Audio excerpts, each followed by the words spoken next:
Hello and welcome to another Debating Europe panel discussion with me, Joe Ludobarski. I'm here online with a panel of policymakers and experts to respond to some of the comments that you have sent us in on our website, debatingeurope.eu, or in some of the focus groups that we've been running online.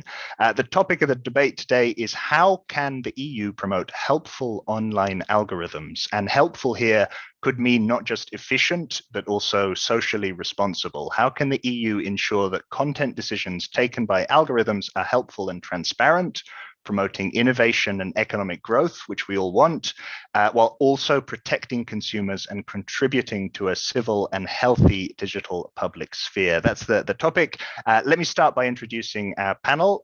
Joining me today are Karen Melchior, who's a Danish MEP who sits with the Liberal Renew Europe group. Hello, Karen. Hi, Joe. Thanks for inviting me. Thank you for being here. We've also got Marco Pancini, who's Director of Public Policy at YouTube. Marco, welcome. Hi, Joe. Hi, everyone. Thank you for having me. Thank you, Marco. And last but not least, Karina Stan, who's Director of EU Policy and Head of the Brussels office at the Developers Alliance. Karina, welcome. Hi, all, and thank you for the invitation. Okay, so we have half an hour. We're going to try to get through as many of your questions as we can, as many as your questions and comments. Let's kick things off then with a comment from James to kind of set the context of the debate. Why are we having this debate? So James sent us in a comment saying that he worries that content recommender systems too often promote sensationalist or even dangerous content, as well as reinforcing echo chambers online. But there's a lot to unpack there. Let's start with what is a content recommender system, so everyone's on the same page. Karina, maybe you could, I'll put the comment to you. Could you just give us a short definition? What are we talking about here? What is a content recommender system? And do you think that James is right to be concerned? Well, recommender systems are algorithms designed to sort content depending on users' preferences and interests, and also to curate the respective online spaces of illegal, harmful content, as we know. So recommender systems are to be found in many digital products and services, and is not only, they are not only used by social media platforms. So we can find, recommender systems that are personalizing our, shopping experience or music experience online, or even our interaction with public administration. So it's not only about social media, but from the question, I understand that that is the space where a lot of problems are perceived, that are very important, and that's why we have lately proposals for regulation in that sense. It could be sort of like, if you like this, maybe you like this. If you like this movie, if you like this song, then perhaps you might also like this as another piece of content. Yeah, because the content shown to the users, it has to be always relevant. Yes. But it's a subjective matter, and it's also sensitive when it comes to decisions, such as nudging users to alternatives, to more diversified content, for example. So lately we see that there are measures intending to expose users to fact-checked content, so promoting high-quality content or content coming from official sources of information, like from public authorities. Polarization, well, it's very complex issues, and it stems from societal issues, and there is an amplification in online environment, but also when tackling this, when imposing strict control to mitigate harmful content, then what should pay attention to unintended consequences, such the risk of censoring free speech. So for those designing and managing recommender systems, it's a hard problem, actually, because it's about striking the right balance between the need for curation, so to remove and demote undesired content, and to show relevant content, to respect fundamental rights, the freedom of speech, of expression, and providing users with relevant content, personalized experience according to their needs and preferences. So yeah, I think that's a really, yeah, that, I mean, that I talk about it. Yes. Yeah. No, I think you've set. I think that's a very. I think it's a good way to kind of frame the debate. And we'll go into some of this as we go through the questions. I'd like to bring Karen in to get your perspective on this. So what would you say to? So James has said that he's kind of worried about the situation at the moment. He seems very concerned. Is he right to be concerned, do you think? I mean, there is research that shows that he's right to be concerned, where you get more and more extreme videos or content presented to you by the recommender systems. You want to cook more dishes with vegetables, and suddenly you're being shown that living vegan is the only way forward, and otherwise everybody's going to die. What I, as a sort of regulator, would like is that the developers of the recommender systems consider the risks in the design choices that they build into the recommender systems. I think recommender systems are very useful, and they're a way of both presenting us things that we didn't think we would like, but also being able to actually navigate in all of the content that is available online. Otherwise, it would be very difficult to use, for example, a product such as Spotify. But I think we need to have the developers considering both the pros and the cons, and not just the pros for their business model when they develop the recommender systems. Okay, so again, it's about this balance. You know, there is a lot of use in a recommender system in terms of kind of curating content, in terms of kind of finding what you want to find in this kind of all this sea of information. But at the same time, clearly there are risks. Marco, let's bring you in, because this is sort of a chance to kind of set out our kind of opening positions. What would you say to James on this? Where do you sit on this debate? I think James' concerns are serious, and we have the responsibility to take them in consideration. Just let me take a step back, and I think a lot was said also in the debates until now. But once again, for us as a platform, recommendations are a useful way to provide to users the content that they love. Users come to a platform like YouTube because they want to see the content that they love, the content that entertain them, the content that they really like. And I think makes sense for us to make sure that they can keep on watching content that they love, but also they take in consideration, for example, suggestion in relation to content that people that has a similar pattern on the platform also liked. And that's where it's key for us to use comments to provide positive content. Just to give you an idea, through the recommendation system, we provide the majority of the watch time to our creators. And our creators are the media company of the 21st century and really represent a very important driver for growth and for also provide great experiences to the users. The second point is that I absolutely agree that through the recommendation, actually, we can do a lot of positive things when users, for example, are searching for speech, because I fully appreciate the difference between speech and entertainment. If you're looking for entertainment, it's great that you see more content that you love. If you're looking for speech, sometimes giving only speech that is in line with what you've seen before is maybe not the right way to go about it. That's why we always say that freedom of speech is not freedom of reach. And when it's about speech, we want to make sure that authoritative sources are featuring very high in the search result if users are looking for this kind of information. For example, COVID-19. We want, if users are searching for COVID-19, that they find authoritative sources. Third point, I absolutely agree with Karen. Transparency and user control are the right way to go about it. I believe that this is the solution together with the serious risk assessment, and not, for example, banning a recommendation or providing experience or recommendation that are not in line with what the platform is offering. I'll give you an example. Maybe provide the tweets in chronological order makes sense for Twitter. But imagine you come on YouTube, you have just a search bar, you search for a piece of content, what you get, it's only content related to your search on chronological order. Would be a bit of a mess. So once again, transparency control is the way forward. Serious risk assessment is the way forward. banning recommendation, limiting recommendation in artificial ways can be counterproductive.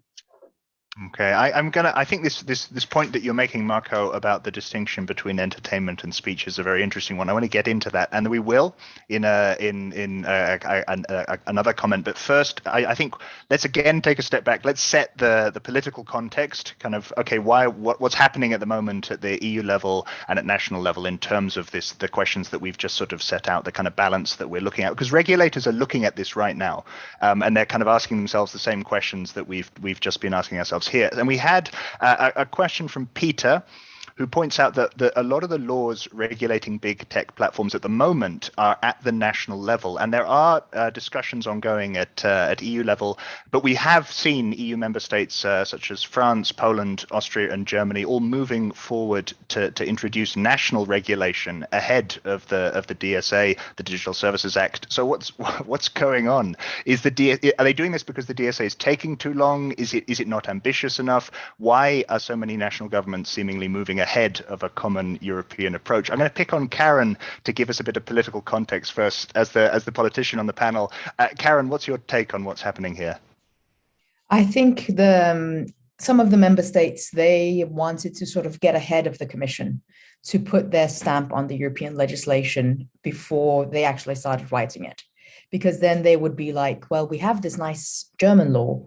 Why don't you get inspiration from that when you sit down to write the EU law? And I think it's a little bit of a pity, because we have a global internet, or at least what's supposed to be a global internet. China and others are sort of trying to fragment the internet. And if we want to have an influence on the big tech platforms, especially the very large online platforms, then we need to work together as a united EU on this and have legislation with 27 member states and not have it fragmented into individual national legislations. And I think there is also specific national interests that certain countries want to push through the national legislation. And there the Commission has been trying to sort of adapt a little bit and see how we can sort of make sure that the national states don't go too far in the legislation that we have at a European level. I think actually it's moving quite fast, the Digital Services Act. We got the proposal not even a year ago from the Commission, and we're already expecting to go into what's called trilogues, so negotiating with the member states and the Council and the Commission in January. We are expecting to vote on the Parliament's position in January in the plenary, and then they'll start negotiating. But it's a complicated issue, because it's how do we make sure that the content that we have online is fairly presented, and also presented in a way that we can make use of it and make sense of it, but also where we don't have mass surveillance. There is an old expression called general monitoring obligation that is supposed to be banned in this 20-year-old piece of legislation called the e-commerce directive. And this is really important to make sure that we're not sort of sneaking censorship in through the back door. This is really interesting, and I think it underlines the seriousness of this discussion. It's a very technical discussion, and it can be a bit dense, but what we're talking about here is risk of fragmented internet, mass surveillance, censorship, what's freedom of speech, what kind of societies do we want to live in. So this is really, I think, if I can kind of, I'm sure that our audience are already aware of this, but these are really, really vital discussions which are happening, and maybe they're stimulated a bit by how technical they are, but I think they're really, really important. So Karina, maybe you can speak to this a little bit about this risk of a fragmented internet, what the kind of stakes are. It would be better from your perspective, I assume you'd agree, if this was regulated at least EU level, maybe international, but there's a risk if it is kind of done at the national level, that you have a kind of spaghetti bowl of different regulatory approaches. Would you agree with that? Is that a real risk? Well, internet businesses are intrinsically cross-border. So if we have, less fragmentation, at global level, all the businesses will be happy. So coming back to the single market, we are expecting this regulation, and then we put our hopes in it because it's a general framework. And we have to keep in mind that it's applied to a plethora of internet businesses. And of course, we have a special section with special rules for large online platforms, but it's not only about big tech, about certain social media platforms, because we saw that, it is this tendency to focus the debate only on those platforms. And what I want to add is that we have to keep in mind that the objective of this regulation is to provide a harmonized framework. And it is crucial that this objective is not undermined by an improper architecture of the regulation, especially when it comes to enforcement. So, because that's the key. And here I want to mention the principle of the country of origin, because that will ensure that the companies within the single market, they have to deal with, a single authority. They don't have to deal with 27 administrations. And also, so when it comes to ambition, the policymakers, our call is just to put their efforts in designing rules that are viable in practice. And of course, it's very complicated because content that is illegal in one member state might not be illegal in another member states. And we know there, and Karen mentioned that there are different interpretation and even national ambitions. But the DSA should be an effective legal framework to cope with this. And I just want to add that today we noticed that the Commission announced an initiative, a welcome initiative, to have a common EU approach on criminalizing hate speech and hate crime. And this is an example where a common ground can be found, and this is also helpful, complementing the DSA. And if your point about this is going to apply to big platforms like Google, but also smaller platforms as well, which presumably some of the smaller companies may find it more difficult to operate across borders and to follow lots of different regulatory systems if you have a kind of fragmentation of the regulatory environment across Europe. Whereas I presume a larger organization such as Google or big tech platforms like Facebook or Amazon and so on would be able to they may not prefer it, but they would be able to operate across borders. Marco, is that am I right there? What's Google's kind of position on this question of kind of member states kind of going it alone and the risk of fragmentation? So Joe, here I will take a slightly different approach to this issue. So in 2020, we measured together with Oxford Economics the size of the creative ecosystem. And we saw that thanks to a platform like YouTube, we contributed with the creators ecosystem 2.38 billion to the EU 27 GDP and supported 140,000 full-time jobs across the region. And the reason why we were able to achieve these numbers is really because two things. First, the platform that we provide can provide to creators a global audience. So if you look at creators from Sweden or creators from Spain, the vast majority of their audience is not from their own countries, but is across the continent, across the world.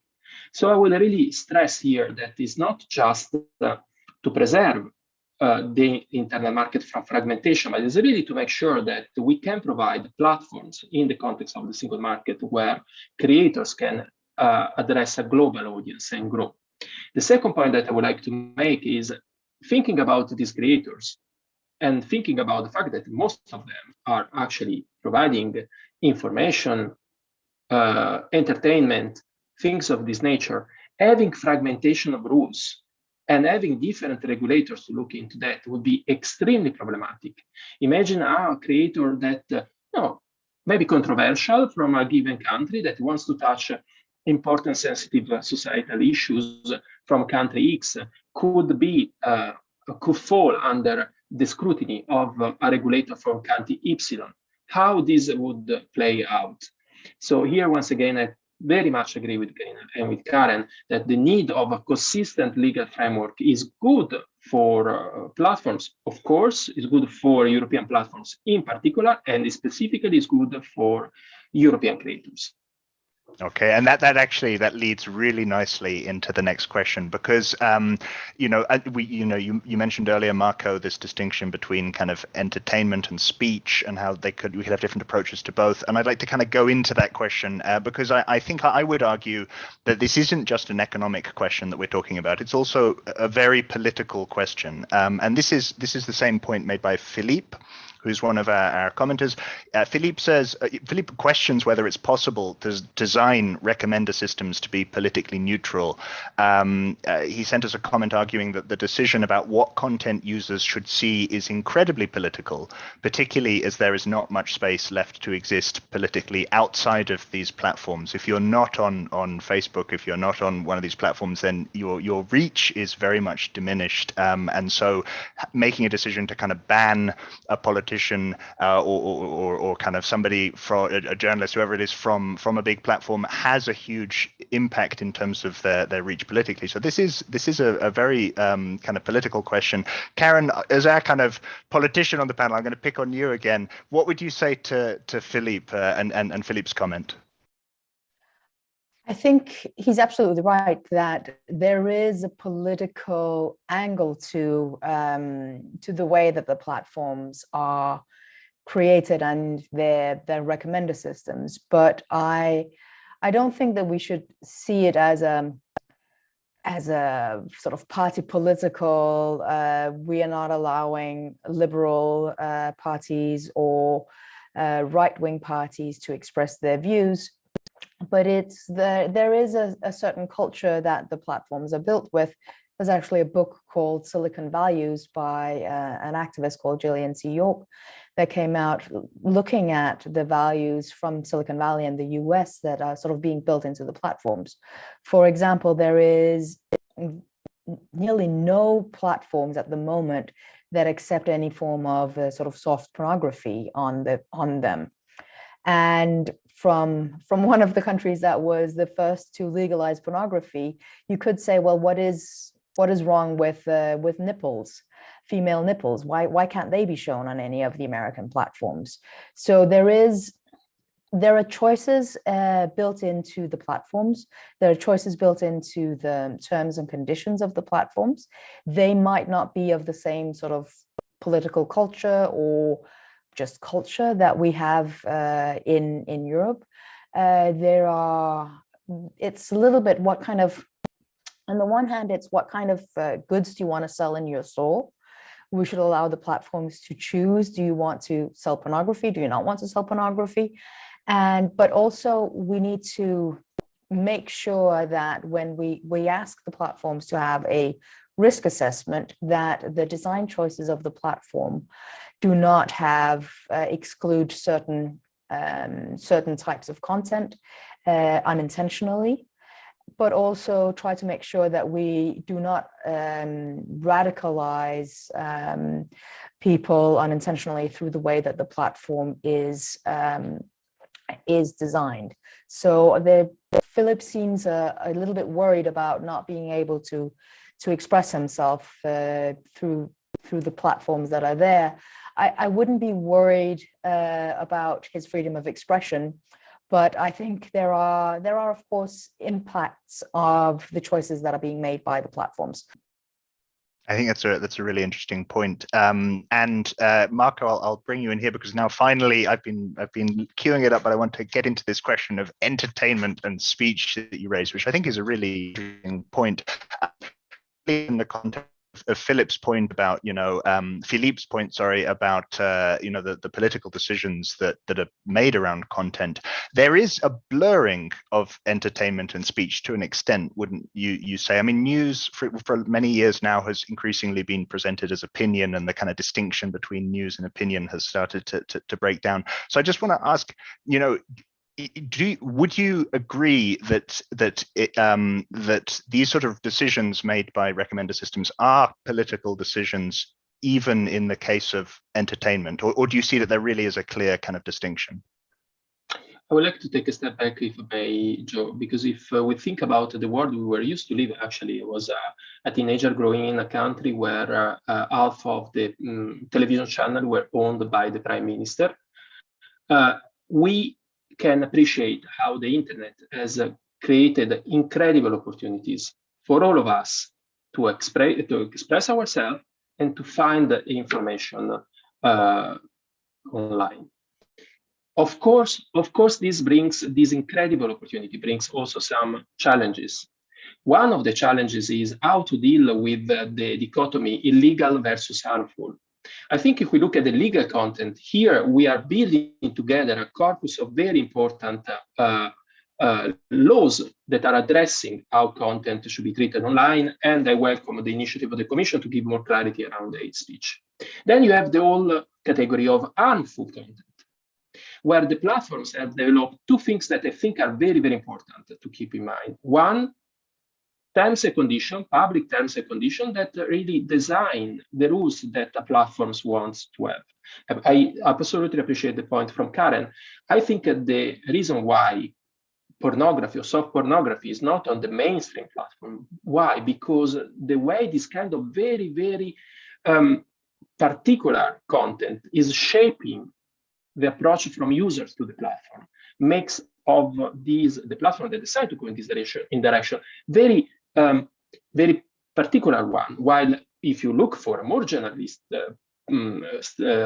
public, then having terms and conditions, having policies that really try to have a diversity of voices and diversity of point of views, a diversity of interaction with the platform is the way you want to go. And then I get to my last point. All of this cannot be done without a serious approach to transparency. We were the first to publish a transparency report years ago about the law enforcement requests that we were receiving, and very few years later also about the way we are enforcing our terms and conditions. And a lot of useful information there about the way we deal with content removal, and so I welcome any feedback on that. Finally, it's not only about the content that we remove, it's also the way we treat the content that stay up. And here, once again, it's very important, transparency and giving more information on the way we are treating the content that we keep on our platform. I want to make clear that my distinction between entertainment and information is not a dichotomy, is in the simplification of this little time that we have today, a way to let you understand that we know that the content is different. The content has to be treated in a different way. In positive aspect, like if I'm an advertiser and I want to provide advertising about my product, maybe I decide that I want to have my advertisement near to entertainment content, not on information. And on the other side, in looking at information, of course, freedom of speech is paramount, but also we need to acknowledge that authoritative sources, health authorities, information coming from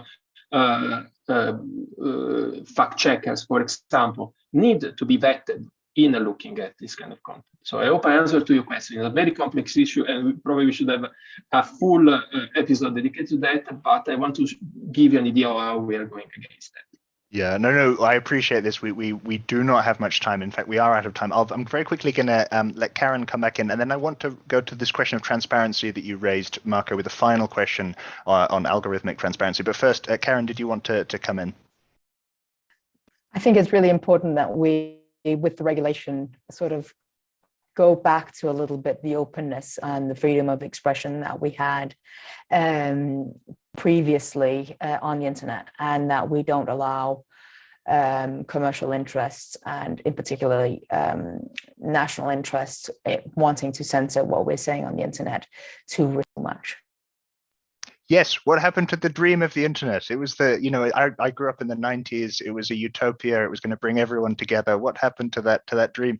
Okay, final question, because we're running out of time. I think this is really important. We've been kind of touching on this issue already throughout the conversation, but this is from Gabor, who says that all algorithms should be open. So there is transparency around algorithmic bias.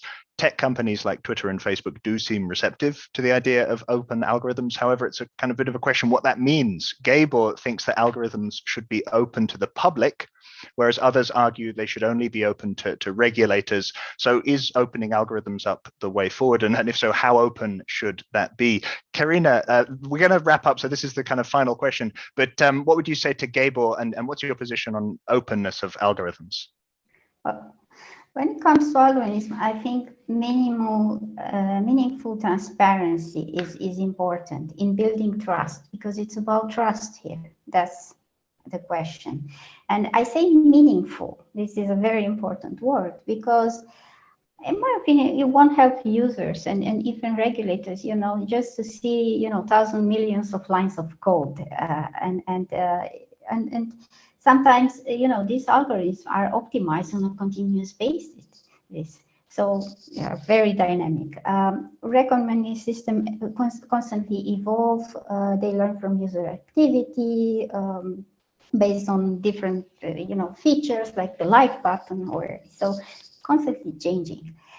Some algorithms, for example, so those millions of lines of code may represent the secret sauce, the main competitive advantage for a company. So a full disclosure will deeply hurt that business. Moreover, a full disclosure could pose security risks, could compromise user safety, because it can be exploited by bad actors. And so that's why I see meaningful transparency in relation to the main parameters used by those algorithms. This should be open and this should be transparent. So to provide an idea, why certain products or certain content is prioritized, for certain users or categories of users, which are the basic criteria that are underlining, the recommender system. And we have already that in EU regulation. We have the platform to business regulation, which provides this for business users in relation to the online platforms that they are using to promote their businesses. So, and in addition to that, meaningful transparency, of course, it means also properly informing users, authorities, and society in general about, all the metrics, the content that is removed, the opportunity for redress, and those transparency reports. We have that already in place, and DSA is regulating this. And not to forget what is important, transparency should be complemented with a continuous dialogue between the online platforms and the regulators, because this is the best way to address issues and to mitigate harms, to find solutions in the end. So it's not only about obligation, enforcing those obligations with fines, carrot and stick, but also a continuous dialogue.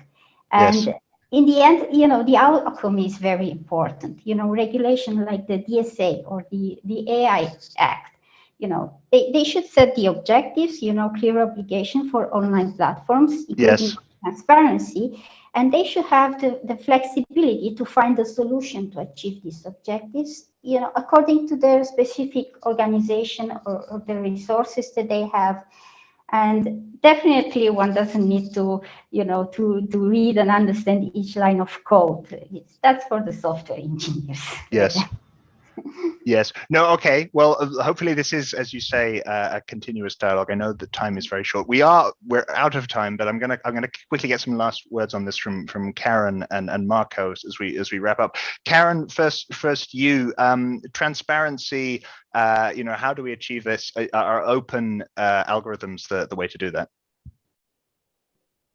We need to open up the algorithms more than they are at the moment, and I think we need to open them up to more than just regulators and researchers.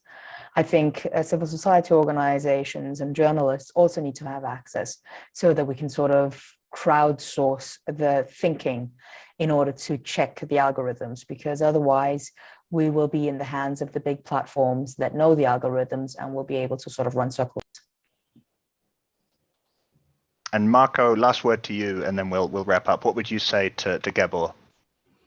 We need to find the balance between transparency and safety. I think the point made by Karina about the risk that too many information about how algorithms works could be used to gain the system, it's a concrete risk.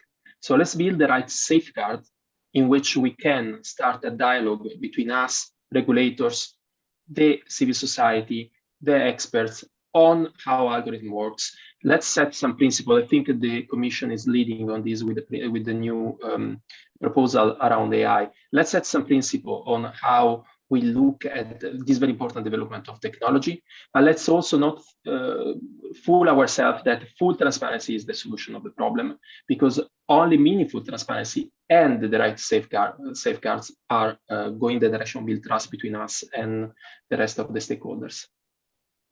Okay, so as you said, we could have spent, I think, an entire session on any one of these questions that we had. When we had more and we didn't get to them, but we'll have to finish there because we are out of time. Hopefully, I think this is a question which we're going to come back to, though, and it was absolutely fascinating to hear all of your input. Thank you very much for watching at home. Thank you for sending in your comments and questions. If you have more feedback or responses to what you've heard today, please let us know. You can send us comments on our website, debatingeurope.eu, or on our social media channels. Thank you to my panel for taking the time to answer our reader questions, and please like and subscribe, and I hope to see you all again in a future debate. I hope that this debate does continue and that we're able to get some more kind of responses to these, because these really important issues, quite technical, but also very, very important. Thank you all, and goodbye.